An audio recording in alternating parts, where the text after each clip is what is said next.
Hello बच्चों, welcome to my channel knowledge academy. आज हम पढ़ेंगे क्लास 5th का हिंदी फर्स्ट का अध्याय 7 न्याय मंत्री। संध्या का समय था, चारों ओर अंधकार फैल चुका था। ऐसे में किसी ने घर का दरवाज़ा खटखटाया। कौन है? ब्राह्मण शिशुपाल ने पूछा। एक परदेसी बाहर से आवाज़ आई। क्या मुझे रात काटने के लिए स्थान मिल जाएगा? बाहर से उसने परदेसी ने पूछा कि मुझे रात काटने के लिए स्थान मिल जाएगा। शिशुपाल ने दरवाज़ा खोला। उनके सामने एक नवयुवक खड़ा था। उन्होंने मुस्कुराकर कहा, यह मेरा सौभाग्य है। अतिथि के चरणों से यह घर पवित्र हो जाएगा। आइए पधारिए। अतिथि को लेकर शिशुपाल अंदर घर में गए। शिशुपाल के पुत्र ने अतिथि का आदर सत्कार किया। यह देख परदेसी मुग्ध हो गया। भोजन आदि से निपटकर दोनों बातें करने लगे। बात उस समय की देश व्यवस्था पर हो रही थी। शिशुपाल ने कहा, आजकल बड़ा अन्याय हो रहा है। परदेसी इस बात से सहमत न था। वह बोल उठा, दोष निकालना आसान होता है, परंतु कुछ करके दिखाना कठिन। शिशुपाल बोले, अवसर मिले तो दिखा दूं कि न्याय किसे कहते हैं। तो अतिथि बोला, तो आप अवसर चाहते हैं? तो शिशुपाल बोला, हाँ, अवसर चाहता हूँ। फिर कोई अन्याय नहीं होगा, बिल्कुल नहीं। कोई अपराधी दंड से नहीं बच पाएगा, कदापि नहीं। परदेसी ने मुस्कुराकर कहा, यह बहुत कठिन काम है। मेरे लिए कुछ भी कठिन नहीं। शिशुपाल बोला कि मेरे लिए कुछ भी कठिन नहीं है, मैं न्याय का डंका बजा कर दिखा दूंगा। सुबह उठकर परदेसी ने शिशुपाल को धन्यवाद देकर उनसे विदा ली। कुछ दिनों बाद शिशुपाल के घर कुछ सिपाही आए और उन्हें दरबार में चलने के लिए निवेदन किया। शिशुपाल सहम गए। शिशुपाल डर गए। वे यह नहीं समझ सके कि सम्राट ने उन्हें क्यों बुलाया है। कहीं उस परदेसी सम्राट से झूठी सच्ची शिकायत तो नहीं कर दी। शिशुपाल सोचने लगे कि सम्राट से वो जो परदेसी आया था उसने हमारी शिकायत कर दी, इसीलिए हमें सम्राट बुलाए हैं। सोचते सोचते वे सिपाहियों के साथ चल पड़े। दरबार में पहुंचकर शिशुपाल का कलेजा धड़कने लगा। तभी सम्राट अशोक मुस्कुराते हुए बोले,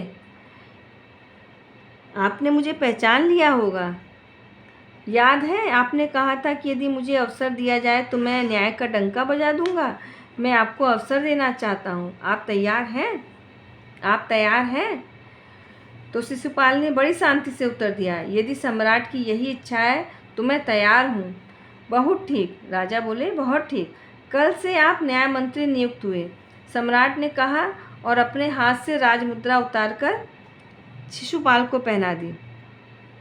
अब शिशुपाल न्याय मंत्री थे। उन्होंने राज्य की समुचित व्यवस्था की देखरेख आरंभ की। उनके सुप्रबंध से राज्य में पूरी तरह शांति रहने लगी। किसी को किसी प्रकार का भय नहीं था। लोग घरों के दरवाजे तक खुले छोड़ देते थे। चारों तरफ न्याय मंत्री के सुप्रबंध और न्याय की धूम मच गई। लगभग 1 महीने बाद किसी ने एक पहरेदार की हत्या कर दी।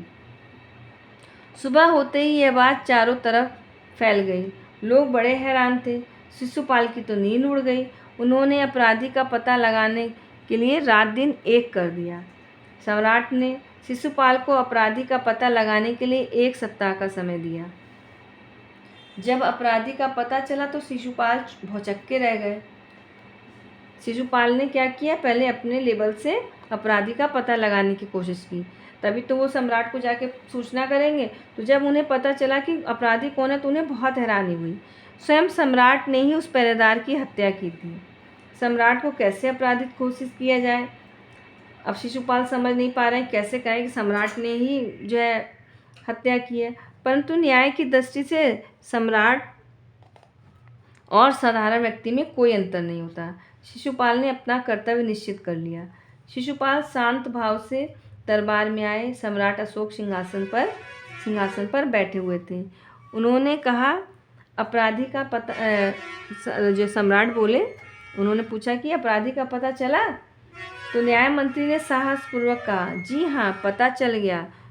तो राजा बोले, तो उसे उपस्थित करो। सम्राट बोले। न्याय मंत्री कुछ रुके, फिर अपने एक उच्च अधिकारी को संकेत करते हुए बोले, धनवीर बंदी बना लो इन्हें, मैं आज्ञा देता हूँ।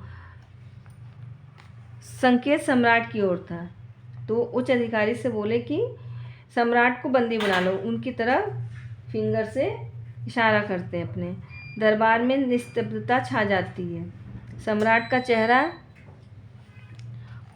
क्रोध से लाल हो गया। वे सिंहासन से उठ खड़े हुए और बोले, इतना साहस?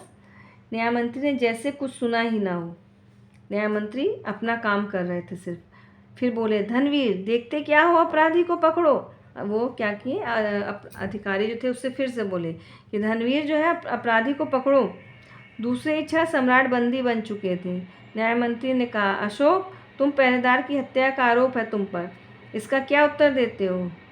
सम्राट होठ काट कर रह गया, मतलब कि वो कुछ ना बोल सके कि हाँ मैंने गलती तो की है, तो होठ काट कर रह गए और कुछ बोल नहीं पाए। न्यायमंत्री ने फिर पूछा, तो तुम अपराध स्वीकार करते हो?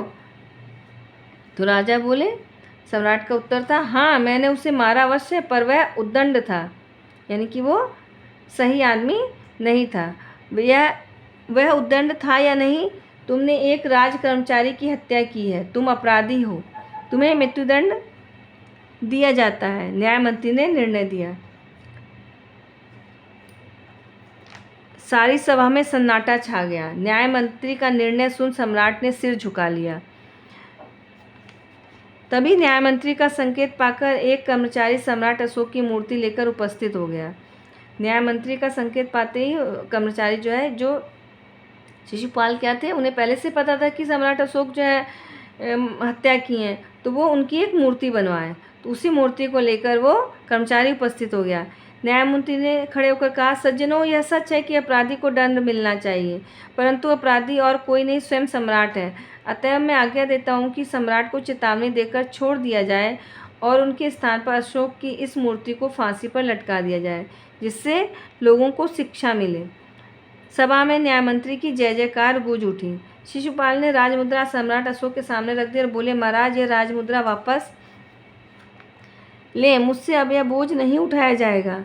अशोक ने सम्राट सम्मान भरी दृष्टि से उनकी ओर देखते हुए गदगद कंठ से कहा, आपने मेरी आंखें खोल दी हैं, आपका साहस प्रशंसनीय है, यह भार आपके अतिरिक्त और कोई नहीं उठा सकता।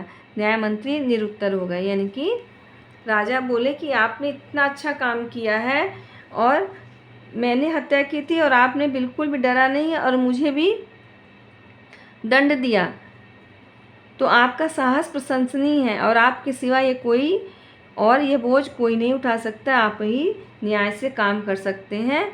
तो न्यायमंत्री कुछ बोल नहीं पाए और उन्होंने अपना पद नहीं त्यागा। अब हम इसका एक्सरसाइज देखेंगे। बहुकल्पीय प्रश्न है, बहुविकल्पनीय प्रश्न।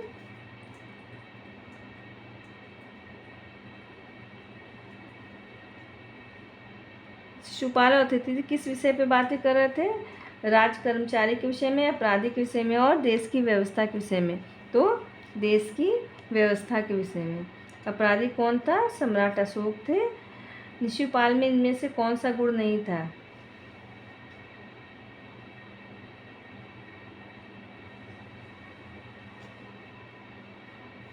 अवसरवादी नहीं थे शिशुपाल, इसमें न्यायप्रिय लिखा है। शिशुपाल जो है अवसरवादी नहीं थे।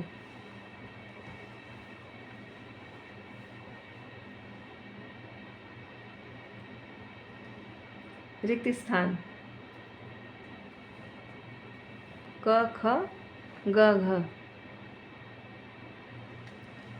सही वाक्य पर सही तथा गलत वाक्य पर गलत का निशान लगाइए।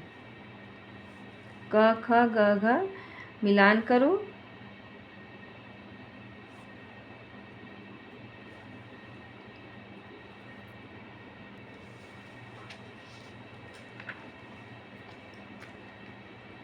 फिफ्थ है सही उत्तर पर सही का निशान लगाइए। क ख ग घ। फिर है 6 निम्नलिखित एक शब्द के लिए अनेक शब्द लिखो। संग्रहालय, क्रांतिकारी, अविस्मरणीय, खंडहर, स्मारक। 7th है, नीचे दिए गए शब्द जाल में से अनेक शब्दों के लिए एक एक शब्द चुनकर लिखो। राजाओं का राजा, सम्राट, ये सम्राट। फिर पहरेदार, अतिथि, प्रशंसनीय और अपराधी। जो पहरा देता हो पहरेदार, 7 दिनों का समूह सप्ताह। जो अपराध करता हो अपराधी, जिसके आने की कोई तिथि ना हो अतिथि। और छत्रपति शिवाजी का चित्र लगाकर 5 वाक्य लिखने हैं।